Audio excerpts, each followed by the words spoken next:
Hello everyone, welcome to all of you. This is Pooja. Dear students, previous video में हम सभी लोगों ने फाइलम पोरीफेरा कंप्लीट कर लिया था. ठीक है, फाइलम पोरीफेरा कंप्लीट कर लिया था, जहाँ पर हमने देखा था कि फाइलम पोरीफेरा के इम्पॉर्टेंट कैरेक्टरिस्टिक्स फीचर्स क्या थे. ठीक है, उनमें डेवलपमेंट कैसा हो रहा था, उनके कैरेक्टरिस्टिक फीचर्स क्या थे. इसके साथ साथ देखा कि इसके अंतर्गत कौन कौन से स्पंजेस आते हैं, इनका हैबिटेट कैसा है, कौन सा स्पंज फ्रेश वाटर है, कौन सा स्पंज मरीन वाटर है. इन बहुत सारी कैरेक्टरिस्टिक्स फीचर को लेकर हम लोगों ने डिस्कस किया था. अगर आपने प्रीवियस वीडियो नहीं देखा है, अगर आपने फाइलम पोरीफेरा को नहीं स्टडी किया है, तो आप पहले जाके प्रीवियस वीडियो देख लें अच्छे से. क्लियर, जिससे आपके पोरीफेरा फाइलम से लेके जो भी डाउट हैं वो क्लियर हो जाएं. एंड आज की वीडियो में हम लोग क्या पढ़ेंगे, फाइलम सिलेंट्रेटा. आज के वीडियो में हम लोग पढ़ने वाले हैं फाइलम सिलेंट्रेटा, जिसमें हम लोग देखेंगे कि हम इन्हें सिलेंट्रेट्स क्यों कहते हैं, या फिर हम इन्हें नाइडेरियंस क्यों कहते हैं, एंड इनकी क्या अपने इम्पॉर्टेंट यूनिक कैरेक्टरिस्टिक्स फीचर हैं. ठीक है, तो फाइलम पोरीफेरा में क्या कैरेक्टरिस्टिक फीचर्स बताया था कि जो फाइलम टर्म है उसी से इंडिकेट हो रहा है कि हाँ पोरीफेरा, यानी कि इनकी होल बॉडी में क्या प्रेजेंट है, माइन्यूट पोर प्रेजेंट है, जिन्हें क्या कह रहे थे, इनलेट कह रहे थे. दैट मीन्स ये डर्मल ऑस्टिया थे. ठीक है, और जो एक लार्ज पोर था जिसे आउटलेट कहते थे, या फिर जिसे हम लोग आस्कुलम कह रहे थे, उसे वाटर क्या हो रहा था, आउटलेट हो रहा था, यानी कि बॉडी से बाहर जा रहा था. तो उनका कैरेक्टरिस्टिक फीचर्स था कि वो उनमें ऑस्टिया प्रेजेंट है, उनकी बॉडी में पोर्स प्रेजेंट है, तो उसको नाम दे दिया फाइलम पोरीफेरा. अब देखेंगे कि फाइलम सिलेंट्रेटा, इसे सिलेंट्रेटा टर्म क्यों दिया. ठीक है, तो फर्स्ट ऑफ ऑल बात करते हैं कि जो सिलेंट्रेटा टर्म है ये किसने दिया था. तो सिलेंट्रेटा टर्म किसने दिया, ल्यूकार्ट ने. ठीक है, जो सिलेंट्रेटा टर्म था इसको ल्यूकार्ट ने दिया, और उन्होंने बताया कि जो सिलेंट्रेट्स हैं, ठीक है, जो सिलेंट्रेट्स हैं इनकी बॉडी क्या, जैसे ये इनकी बॉडी आउटर वॉल है. ठीक है, सपोज करिए इनकी बॉडी का ये आउटर वॉल है और ये इनकी बॉडी का इनर वॉल है. ठीक है, ये इनकी बॉडी का इनर वॉल है और ये इनकी बॉडी का आउटर वॉल है. तो जो ये इनकी दो लेयर्स के बीच में जो ये यहाँ पर फ्लूइड फुलफिल है, इसको क्या कहते हैं, इसको मीजोग्लियल फ्लूइड कहते हैं. क्या कहते हैं, मीजोग्लिया कहते हैं. क्लियर, या फिर इसी को क्या कहते हैं, आसेलुलर मैट्रिक्स कहते हैं. ये कैसा होता है, आसेलुलर. लेकिन जो क्लास एंथोजोआ के मेंबर्स हैं जैसे सी एनीमोन एंड कोरल्स, वो कैसे हैं, वो उनका जो मीजोग्लियल फ्लूइड है, जो ये मीजोग्लियल फ्लूइड है वो कैसा है, सेलुलर है. क्लियर, तो जो इनकी ये बॉडी कैविटी है, ठीक है, जो इनकी ये बॉडी कैविटी है इसी को क्या कहते हैं, सिलेंट्रॉन कहते हैं. इनकी बॉडी कैविटी को क्या कहते हैं, सिलेंट्रॉन कहते हैं. ठीक है, तो इनकी बॉडी कैविटी को सिलेंट्रॉन या फिर गैस्ट्रोवैस्कुलर कैविटी भी कहते हैं. ठीक है, गैस्ट्रोवैस्कुलर कैविटी कहते हैं. तो इनकी बॉडी कैविटी के बेसिस पर इन ऑर्गेनिज्म को एक पर्टिकुलर फाइलम दिया गया जिसका नाम सिलेंट्रेटा रखा ल्यूकार्ट ने. ठीक है, लेकिन नेक्स्ट पॉइंट आता है कि इन्हें हम नाइडेरिया क्यों कहते हैं. ठीक, ये नाइडेरियंस क्यों हैं.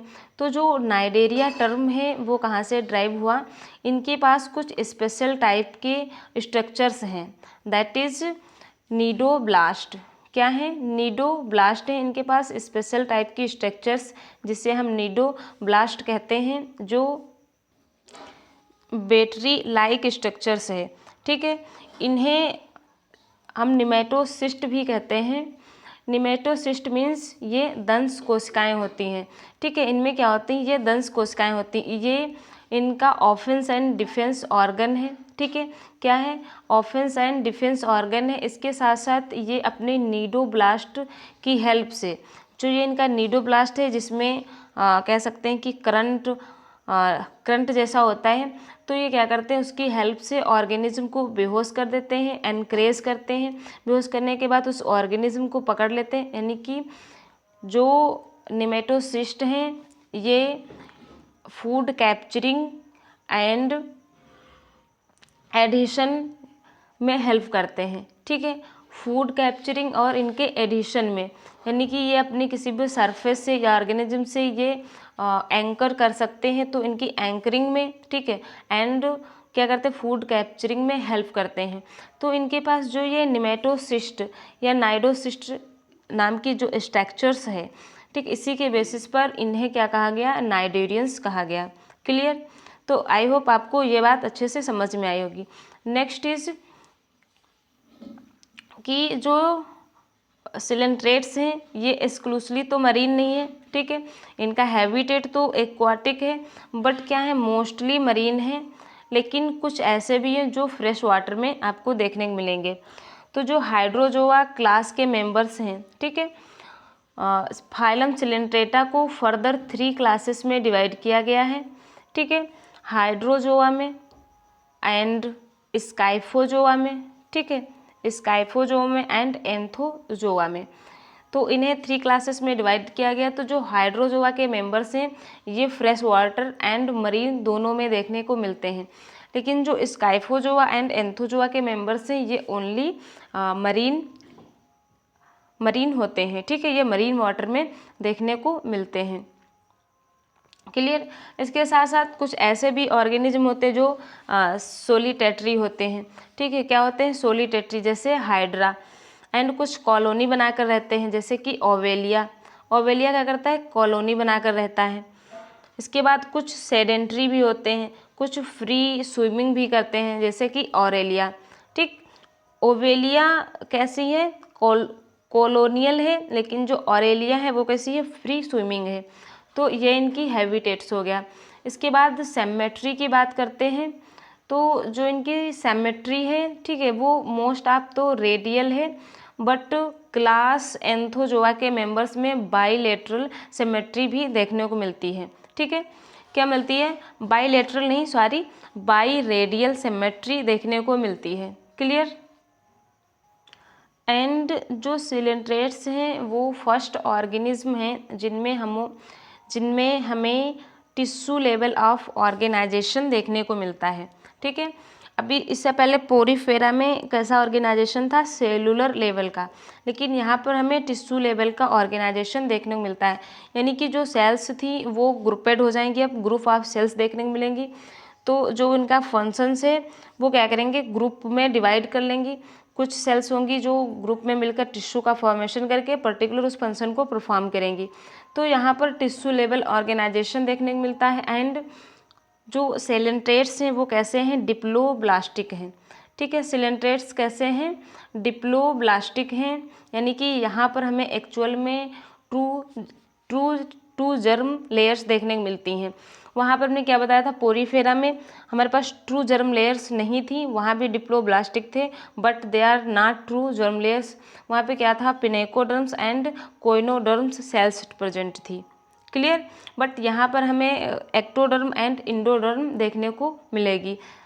इसके बाद हमने कैविटी की बात कर ली, जो सेंट्रल गैस्ट्रोवेस्कुलर कैविटी प्रेजेंट होती है।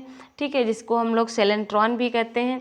एंड इनमें केवल 1 ओपनिंग होती है, सिंगल ओपनिंग, जिससे क्या कहते हैं, हाइपोस्टोम कहते हैं। इनकी बॉडी में केवल 1 ओपनिंग होती है, जिसे हम लोग ब्लैंड सैक कहते हैं, या फिर उसी को हम लोग हाइपोस्टोम कहते हैं। 1 ओपनिंग है, दैट मीन्स एनस और माउथ दोनों के फंक्शन को परफॉर्म करेगा। Clear? And next point is digestion is extra cellular and intracellular. ठीक है, यहाँ पर डाइजेशन कैसा देखने को मिलेगा, extra cellular as well as intracellular. जब डाइजेशन इंट्रासेलुलर होगा तो विथ इन सेल होगा, यानी कि सेल के अंदर होगा। लेकिन कुछ ऐसे भी यहाँ पर मेंबर्स प्रेजेंट हैं जिनमें हमें डाइजेशन कहाँ मिलेगा, सेल के बाहर, यानी कि कैविटी में, पर्टिकुलर कैविटी के अंदर डाइजेशन देखने को मिलेगा, जिसे हम लोग क्या कहेंगे, एक्स्ट्रा सेलुलर डाइजेशन कहेंगे।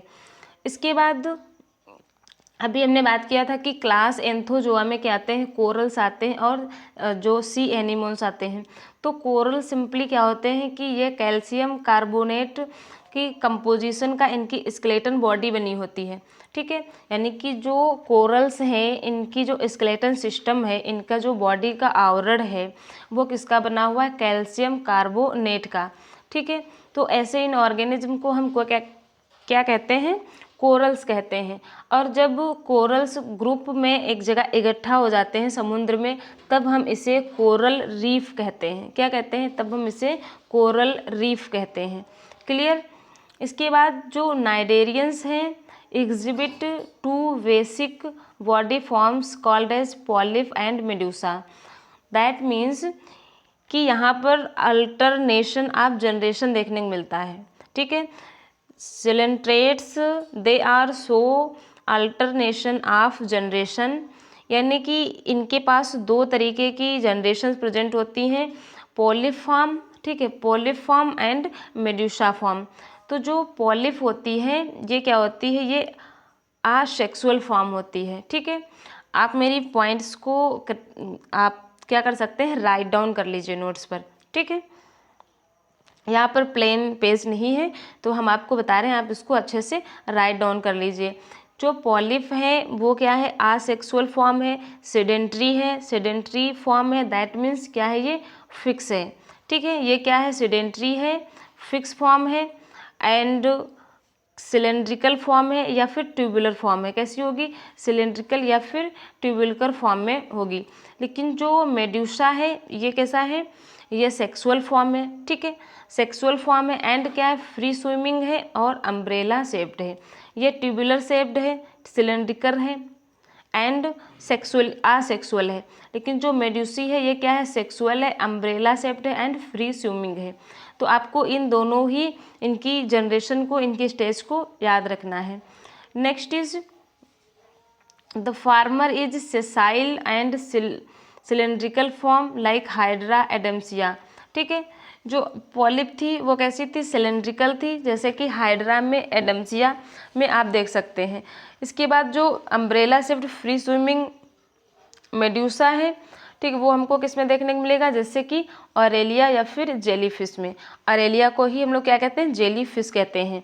Jellyfish is it not true fishes, ठीक है। ये क्या है, ये एक सिलेंट्रेट है जिसे हम लोग ऑरेलिया कहते हैं। क्लियर। देखना आगे आपको बहुत सी कॉमन फिशेस देखने को मिलेंगी जो कि एक्चुअल में फिश नहीं होगी, ठीक है। तो यहाँ से भी क्वेश्चन बनते हैं कि जेली फिश किस फाइलम से बिलोंग करती है, किस क्लास से बिलोंग करती है।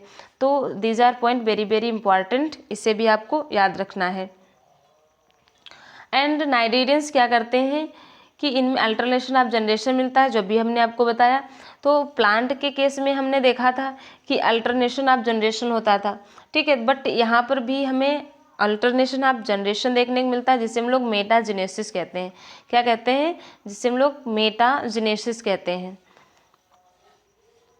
पॉलिप, जिसे हम कह रहे थे कि पॉलिप जो असेक्सुअल फॉर्म में थी, ये क्या करेगी, मेडूसा को प्रोड्यूस करेगी, वो भी कैसे, असेक्सुअली मेडूसा को प्रोड्यूस करेगी। तो पॉलिप ने असेक्सुअली मेडूसा को प्रोड्यूस किया, तो मेडूसा तो सेक्सुअली हुआ ना। अब मेडूसी फॉर्म जो है ये क्या है, ये सेक्सुअली है, यानी कि ये सेक्सुअली है, तो ये क्या करेगी, असेक्सुअल पॉलिप फॉर्म को प्रोड्यूस करेगी। क्लियर। इसको हम लोग अच्छे से ओबिलिया की लाइफ साइकिल पढ़ेंगे तब वहाँ समझेंगे। क्लियर। इसके बाद देखते हैं कि इसके अंतर्गत कौन कौन से एक ऑर्गेनिज्म आते हैं, लाइक फाइसेलिया, ठीक है, जिसे हम लोग पुर्तगीज मैन ऑफ वार कहते हैं। आपको इस कॉमन नेम को भी याद रखना है। इसके बाद एडम्सिया, जिसे हम लोग सी एनीमोन कहते हैं, जो कि क्लास एंथोजोआ से बिलोंग करता है। एंड पेंटुला, जिसे क्या कहते हैं, सी पेन कहते हैं। गॉर्गोनिया, जिसे सी फैन कहते हैं। एंड मैंड्रीना, जिसे क्या कहते हैं, ब्रेन कोरल कहते हैं। क्लियर। नाउ यहाँ पर कुछ अदर इम्पॉर्टेंट पॉइंट्स की बात कर लेते हैं जो कि यहाँ पर नहीं मेंशन किए गए हैं, ठीक है। तो आप इन्हें राइट डाउन कर लीजिए। ओके, ये क्या होते हैं, मोनोसियस या फिर ये डायोसियस हो सकते हैं। ये मोनोसियस या फिर क्या हो सकते हैं, डायोसियस हो सकते हैं। अगर इनके मोड ऑफ रिप्रोडक्शन की बात करें तो ये आसेक्सुअल और सेक्सुअल, तो टू टाइप्स के होते हैं, ठीक है। जिसमें हमने आपको बताया कि अल्टरनेशन ऑफ जनरेशन था। तो आसेक्सुअल जो था वो थी पॉलिप फॉर्म, और जो सेक्सुअल था वो मेडूसी फॉर्म थी, ठीक है। तो जो एसेक्सुअल है वो असेक्सुअल रिप्रोडक्शन कैसे होगा, या बर्डिंग की हेल्प से होगा और एक्सोजीनस होगा, यानी कि बर्ड का फॉर्मेशन होगा, बर्ड अपने पेरेंट बॉडी से डिटैच हो जाएगी और देन आफ्टर एक नए ऑर्गेनिज्म का फॉर्मेशन कर लेगी। अगर रिप्रोडक्शन सेक्सुअल है, ठीक है, सेक्सुअल रिप्रोडक्शन होगा, तब क्या होगा, सेक्स सेल्स का फॉर्मेशन होगा, मीन्स गैमेट सेल्स बनेगी। क्लियर। इसके बाद हमने माउथ की बात कर ली। इनका माउथ जो है वो टेंटिकल से सराउंड होता है, ठीक है। टेंटिकल्स जो हैं वो सॉलिड हो सकते हैं या फिर हालो हो सकते हैं। अगर सॉलिड टेंटिकल्स हैं तो हमें ओवेलिया में देखने को मिलते हैं। अगर टेंटिकल्स हालो हैं, ठीक है, खोखले हैं, तो ये हमें कहाँ देखने को मिलेंगे, तो ये हमें हाइड्रा में देखने को मिलते हैं। इसके साथ साथ हमने सिमेट्री की भी बात कर ली थी, radial and by radial. Clear. अब नेक्स्ट फाइलम के बारे में देखते हैं, जो कि बहुत छोटा फाइलम है। इसमें बहुत कम ही मेंबर्स आते हैं, बट हाँ ये भी इम्पॉर्टेंट है, यहाँ से भी कभी कभी क्वेश्चंस पूछ ले जाते हैं। ओके, नाउ फाइलम टीनोफोरा, ठीक है। तो फाइलम टीनोफोरा को कॉमनली हम लोग सी वॉलनट्स भी कहते हैं या फिर कॉम्ब जेलीज भी से कहते हैं। ये एक्सक्लूसिवली मरीन होते हैं, आपको इस पॉइंट को अच्छे से याद रखना है। और यहाँ पर जो हमें सिमेट्री देखने को मिलेगी वो क्या होगी, रेडियल सिमेट्री देखने को मिलेगी, ठीक है। ये क्या होंगे, रेडियली सिमेट्रिकल होंगे। इसके साथ साथ यहाँ भी हमको डिप्लोब्लास्टिक, ये क्या होंगे, डिप्लोब्लास्टिक होंगे, यानी कि यहाँ पर भी हमें 2 जर्म्स लेयर देखने को मिलेंगी।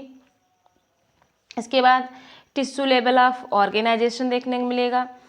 एंड इनकी बॉडी में क्या होंगे, 8 external row of cilia comb plates, यानी कि इनकी बॉडी में क्या होगा कि बाहर की तरफ से मॉर्फोलॉजिकली इसे आप देख सकते हैं, एक्सटर्नली क्या होंगे, 8 कॉम्प्लेट्स होंगी। ये देख रहे हैं आप, इस तरीके से आपको 8 कॉम्प्लेट्स देखने को मिलेंगी, जो कि क्या होंगी, सिलेटेड होगी। और ये क्या है, ये इनके लोकोमोटरी आर्गन है। इनकी हेल्प से, कॉम्प्लेट की हेल्प से ये लोकोमोशन कर सकेंगे, ठीक है। And digestion is both extra cellular and intracellular, यहाँ भी डाइजेशन दोनों तरीके देखने को मिलेगा, सेल के अंदर भी और इनकी बॉडी कैविटी में भी डाइजेशन देखने को मिलेगा। क्लियर। इसके बाद most important point that is, ये क्या है, बायोलुमिनिसेंस है, यानी कि property of a living organism to emit light, ठीक। बायोलुमिनिसेंस का मतलब क्या है, कोई भी लिविंग ऑर्गेनिज्म जिसके पास लाइट को इमिट करने की प्रॉपर्टी है, तो उन्हें हम क्या कहेंगे, बायोलुमिनिसेंस कहेंगे, ठीक है। Is well marked in ctenophores, तो बायोलुमिनिसेंस के लिए अच्छे से जो एग्जाम्पल्स हैं वो हैं मेंबर्स ऑफ टीनोफोरा, टीनोफोरा के मेंबर। क्लियर। तो इस पॉइंट को भी आपको अच्छे से याद रखना है। And next is sexes are not separate, यानी कि यहाँ पर मेल फीमेल सेक्स ऑर्गन एक ही बॉडी में देखने को मिलेंगे, तो ये क्या है, बाइसेक्सुअल है, ठीक है। ये क्या है, बाइसेक्सुअल है। And reproduction take place only by sexual means fertilization external with indirect development. That means कि यहाँ पर जो रिप्रोडक्शन की मेथड है, ठीक है, जो मोड ऑफ रिप्रोडक्शन है वो ओनली सेक्सुअल है। यहाँ पर आसेक्सुअल रिप्रोडक्शन या फ्रेगमेंटेशन के थ्रू रिप्रोडक्शन नहीं होगा, मेल फीमेल गैमेट का फॉर्मेशन होगा, जो कि एक ही बॉडी में मेल गैमेट का फॉर्मेशन होगा, देन आफ्टर उनका फर्टिलाइजेशन होगा, ठीक है। फर्टिलाइजेशन कैसा होगा, एक्सटर्नल होगा, यानी कि वाटर में इनका फर्टिलाइजेशन होगा। इसके बाद इनमें लार्वल स्टेज देखने को मिलेगी, ठीक है। क्या मिलेगी, इनमें लार्वल स्टेट देखने को मिलेगी। इनका जो डेवलपमेंट है वो कैसा है, इनडायरेक्ट है। अगर इनके एग्जाम्पल्स की बात करें तो प्लूरोब्रेंकिया है एंड टीनोफोरा, ठीक है। तो आपको इस फाइलम के जो इम्पॉर्टेंट कैरेक्टरिस्टिक फीचर्स थे उन्हें हमने बताया, उन्हें भी आपको अच्छे से याद रखना है। आई होप आपने दोनों फाइलम की कैरेक्टरिस्टिक फीचर्स को एंड इनके इम्पॉर्टेंट पॉइंट्स को एंजॉय किया होगा, अच्छे से समझा होगा, आपने राइट डाउन कर लिया होगा या फिर अपनी बुक में आपने बुक मार्क कर लिया होगा। क्लियर। तो आई होप आपको अच्छे से समझ में आया होगा। So thanks for watching.